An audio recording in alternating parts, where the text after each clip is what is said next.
So, this is late June 2016, and this lump of a thing, which I'm just going to show you, this lump of a thing here, is electric motor from a washing machine. Because what I wanted to talk about was the obsolescence thing. And this is mainly coming from a washing machine end, but if you're going to dismantle your washing machine, I'm just going to give you the one thing that you need to know before you dismantle it that nobody will tell you. Our washing machine was 10 years old, and basically the thing that was wrong with it was first the brushes. That's those reddish brown bits there. See the reddish brown bits? Like there? That's the brush. And there's another one on the other side, counterpart on the other side. Those brushes needed replaced. Fair enough. It stopped turning. It said do it intermittently now and again, but more or less it stopped turning. Then what happened was something else went, and there were a few banging noises from it and stuff. Now, there was a lot of whining noise from it too. That's the bearing usually. A kind of whiny, loud, you know. It comes over it slowly, so you might just think your machine's noisy and you get used to it. Anyway, so the bearings were gone. To do the bearings, you have to get right inside the washing machine. When you get right inside there, and I've got all the bits, I've got the bearings, and I completely dismantled the washing machine, right? Literally, to get these bearings done, the spindle bearings, you are right down to the drum, you pull the drum out, all the wiring, virtually everything is apart, right? That you could possibly take apart. And then I discovered, having cleaned the spider off, which is this kind of, like it sounds, it's a finger thing on the back, a big triangle kind of bit of metal, or sometimes it's a four-legged piece of metal. Looks like the bottom, not unlike the bottom of one of those chairs that swivel, one of those posh chairs that swivel, that sit at a computer desk. And it's got these spider legs, cast metal, that usually painted black, that stick out with little feet or wheels on the end. It's not unlike that and stuck on the back of the drum, okay? So you clean that while you're doing the job, you see. So I'm punching these old bearings out, and one of them split apart, and I sanded it all carefully down afterward so I could get the new bearings in, the whole thing. The spider, I more or less cleaned out with a jet blaster. It needs to be something that sort of vibrates a bit as well as blasting it. I used all sorts of things without removing it from the drum. Okay. Once I got all the calcium carbonate and gunk and soapy crud off, I then discovered the spider, which is made out of aluminum alloy in America, in the States. It was so badly corroded, there were actually holes in it, and a crack had appeared on one of the legs. Now it's only got 3 legs. And you could see where the steel drum had been inside the plastic drum and scraping the plastic drum. Which explains why some of the clips had come off the agitator wedges that are inside the drum. You see these wedges, triangular, Toblerone shaped things. They're stuck inside the drum. Usually there's about 3 of them. Once I saw that, I thought, hang on a minute, I've already spent about 60 quid on this machine, and that was a new pump as well. So it's probably a bit more than 60 quid. I thought, now that spider's gone, and I had this sinking feeling because it was already borderline. With all the effort I was doing, it was utterly borderline. Whether this was economic repair, it was already really... If I had something that paid better, I'd probably have done it. So, I looked up a new spider, and it's £72.49. It's also called the drum shaft assembly or something. So this is a Hoover maker. It's really quite decent quality, 10 years, it's alright. And £72.49 for a new spider. Well, that puts the price up altogether. Never mind my labour. I took several days because I don't know how to do this. It put the price up to about 150 quid if we'd bought the spider.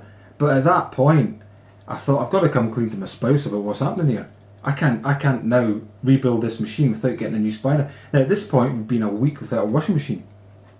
Now A0, AO are going to deliver a new one. And they work pretty fast anyway, it's dealt with and all that.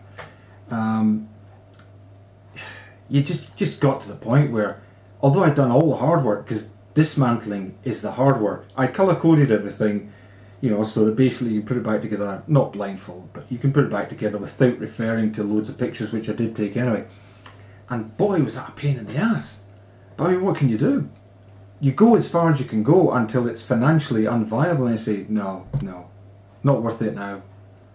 And that spider thing's what did it. So before, if you're taking apart a washing machine, before you if it's the bearings that you think you're going to do because it's making a racket, if you're getting to that stage, check the price of the spider before you do it. Because the chances are it's several years old. And I would say if it's more than 4 years old, you want to replace the spider, because that would give you 4 more years of life. If you're going to do the bearings, you should do the spider, because they last about the same amount of time. That drum shaft assembly thing. Had I known this is what would happen, see, they don't tell you this in the how-to things like you go on eSpares and stuff. They don't tell you that the price of the spider will basically destroy the whole job. I need to know that before I order the bearings. Of course, a spares company may do a how-to video. They ain't going to tell you that the spider might set you back the best part of 100 quid by the time you get delivery. This part for me was 80 quid. I mean, it just kicked the job out of the park. All the parts except the key part I needed for my particular machine. You'll like this as well. The only place I could find this was on a spares site called Ransom Spares, which me and my spouse joked, you know, they are holding you to ransom. On the other hand, they had the spare. It's just that it's 72 quid, 49 plus postage and packing. You're looking at the thick end of 80 quid, that's the thick end of £100, and you're waiting for another few days while literally the clothes pile to the ceiling. Where we've got our clothes, top of the baskets, it's a man high at the moment. No way. And this is the obsolescence thing. This is just my solution. What ought to happen is you ought to have access to some kind of a fund that probably the manufacturers should distribute. Whoever sells the spare parts, the manufacturer preferably, should distribute some kind of money so that they give you it at half price or something if you're willing to do the work to keep an item going. But of course at the moment that's counter to the company's best interests. We have gone and bought another washing machine, but it's not the same company that we bought from before for various reasons. They've changed the design a bit.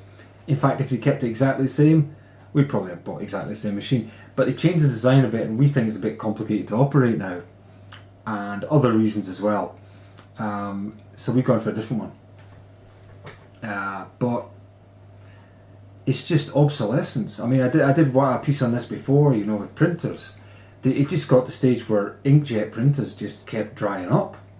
And though the printer was fine and the mechanism would feed paper through fine, the inkjet just dried up, the little unit that's in it. And no matter how much I cleaned it, no matter how genuine parts I used, it wouldn't work. It would just stop printing and that was it.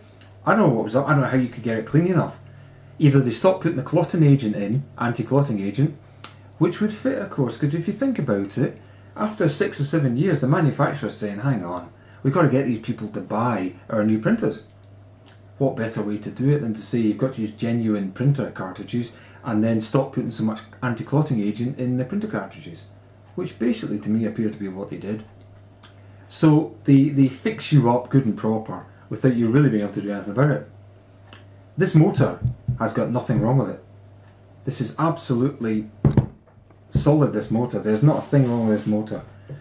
And yet I'm meant to take the whole thing to the dump now and they recycle it, whatever that means. Maybe I could do some with this motor. Probably I won't. It'll probably sit there for a while I feel sorry for myself that I can't do something with an electric motor. This is the old brush type. This isn't the newer induction type. So this kind of motor is probably going the same way as internal combustion engines now. Both the kind of motors that are being used are DC brushless. I'm talking about electric vehicles now, and induction AC motors. Both systems rely on a different method of working, so there are no brushes. So that means you've just got windings. There's only one moving part and only a couple of bearings to wear out. So basically, they're pretty solid. And the obsolescence thing just carries on. There was nothing I could do about this. At 80 quid in effect to get to our door, the spider for the back of the drum of this washer dryer, there was just nothing I could do with that. If there was a fund to give you 2/3 the price, something like that back, for the fact that you were reusing, effectively recycling the machine the best way possible, which is to keep using it for what it's intended for. That would have worked, but they don't do that. So what we have, despite doing all the labour, I've now found out that this is the bit that kills them, and it's right in the core of it, and you know, eventually you're a hostage to fortune because it's too much money, and we're already at a week and a half without a washing machine. You know, we'd have been in the same boat if we got a guy to do it, because he would just have announced to us at the last minute, well, you need a new spider. We'd have said how much, he'd have said 70 quid. And we'd have said, God, no. Then we paid him for nothing. So I was the cheapest way to do it, my labour, and we've even had to kill it at that because of spare parts so much. The whole capitalism thing needs really rejigging. There's a case for scrapping motor vehicles that are now out of date, unless they're classics or something like that. Big lorries and stuff, and replace them with hybrids at the very least. There's a case for that. But when it comes to stuff like electric motors and washing machines, the efficiency extra that you get now can't be worth rebuilding a whole new washing machine. You know, if governments were serious, they'd have some kind of a scheme whereby the manufacturer had to give you a refund on parts on machines that are very old that you're keeping running. It's just the way the system works. The stock market doesn't really work. It's not meant to be a gambling casino, which is what it is, for guys to make money. Somebody said, well, London, the City of London contributes 40 billion a year to the taxman. Well, whoop-de-doo. If you're allowed to tax transactions, you could make it a lot more than that. All they're taxing just now is winnings, gambling winnings, wages and bonuses, and they're getting 40 billion. But remember, the City of London and financial people would do anything to avoid you doing transaction tax, because they intend doing, like, they aim to do billions of transactions a second. That's how they make their money, at the margins, making a tiny amount of money and doing boatloads a second. And they make maybe $1,000 here, $1,000 there, but they've done it in a millionth of a second. And that microsecond just made them 10 grand. So you do that, you know, 20 or 30 times a second, you can make real money. And remember, these stockbrokers that are trading, they don't actually trade their own money usually. Usually it's somebody else's money. So when I do my 70 grand worth of trading, that's done on a different basis. I don't have the early hours and late hours trading that they do, which is done with paper notes and stuff. So I don't have the inside track. Here's my bottom line, stocks and shares. It's meant to be to drive capital investment in businesses. That was forgotten a long time ago. It really was forgotten a long time ago. It's turned into a gambling casino. And the taxman says they get 40 billion in the UK from the City of London. You could get a lot more by transaction tax, but they're afraid to do it alone because Frankfurt and the rest of them might not do it. NYSE Stock Exchange in New York might not do it, and so on and so forth. They'd be afraid that London would be cut out. It should all be done a different way, I'm afraid. If you really cared about the environment, you would enable just ordinary punters like me, millions of us, billions of us across the world, to revamp likes of washing machines, which actually haven't changed that much, and give us the money to do the spare parts that are the thing that kills the repair to the washing machine. Being eligible for such a thing would be at least as useful as giving people insulation grants, which in the main in this country, the UK, have gone to people who have actually got money. My insulation in our house, talking about green stuff, has actually broken down. It's not very good. I've examined it, looking down the gap between the walls, it's not very good. That very fact means that I have been told by the insulation grant people, you're not eligible. I'll mark you down now on the database as not eligible for an insulation grant. I said, what? They said, yes, thank you for your call. I said, hang on a minute, half the insulation's missing.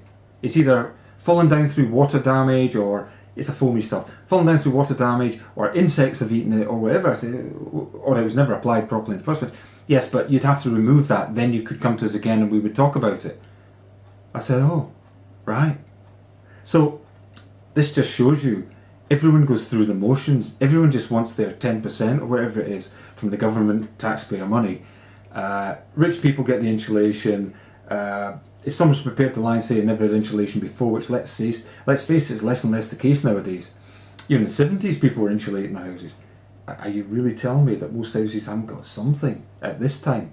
People must be ripping it out before they call the insulation guys.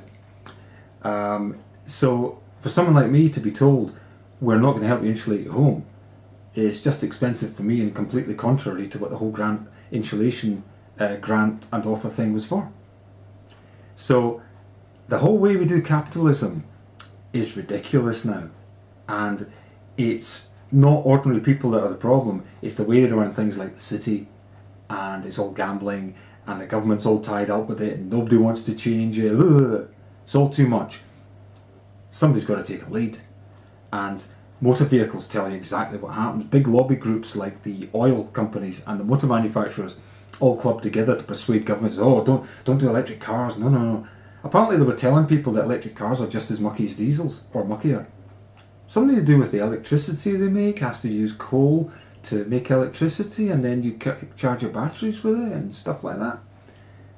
As has been pointed out on the Fully Charged show, Robert Llewellyn said, there's all that electricity they put into making oil and petrol. There's a lot of that, and the lobby companies, of course, don't mention that. So you cannot tell me, you can't look me in the eye and tell me that given that we could take solar power, store it somewhere, then stick it into the batteries in a car and drive the car. The problem is the government's all tied up with that because it doesn't get its 50% tax anymore on a gallon of petrol. It gets 8% tax on about a fifth as much. The government's tax disappears down a plug hole when people solar panel charge their electric vehicles and drive around in them. Hence they're bringing back the road fund licence in the UK.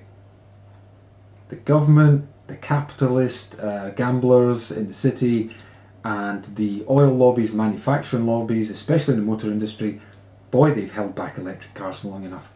And that's just another side to the whole non-green thing. The oil companies burn this planet for a profit. They just don't care. Don't think they do, because they absolutely don't. Anyway, I'm going to put my useless electric motor now back in the garage to uselessly sit there for a while until I throw it somewhere and it gets melted down. Completely unnecessary if we had a system that proved that governments actually give a damn for the planet. Thanks very much for watching and listening.